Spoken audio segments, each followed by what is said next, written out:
On November 2, 2016, Sherri Papini, then a 34-year-old mother of two, claimed to have been the victim of a violent abduction after going on a morning jog in her Redding, California, neighborhood.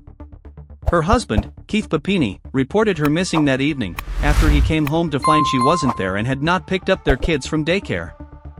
After more than 3 weeks missing and an extensive search, a motorist spotted Sherri on Thanksgiving morning walking along the side of the road in Yolo County, California, about 150 miles from where she'd disappeared, and alerted authorities.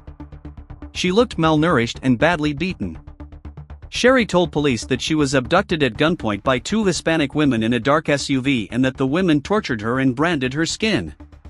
When Keith received the news that she was found alive, he rushed to a Woodland, California, hospital to see her. As soon as I saw her face, the way she looked up at me in that moment, I just felt, this is fake, this is not real, Keith previously told People.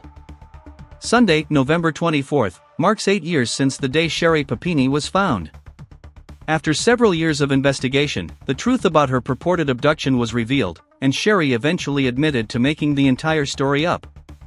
Despite his initial gut feeling, Keith, who helped authorities in the investigation, stood by his wife for years and believed that she'd been taken against her will.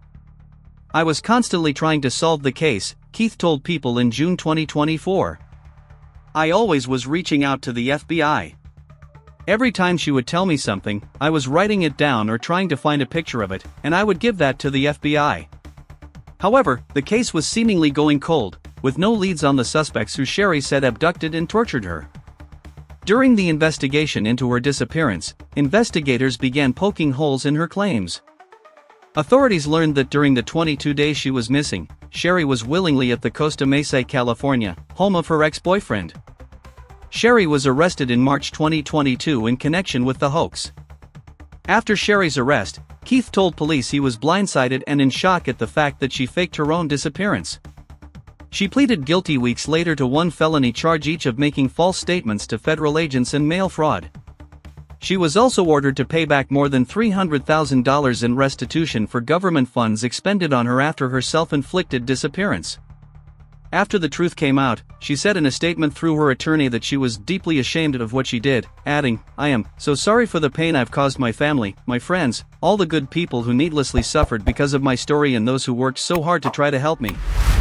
I will work the rest of my life to make amends for what I have done." Sherri was sentenced to 18 months in prison and was released early in 2023. After Sherri's guilty plea, Keith filed for divorce and stopped communicating with her.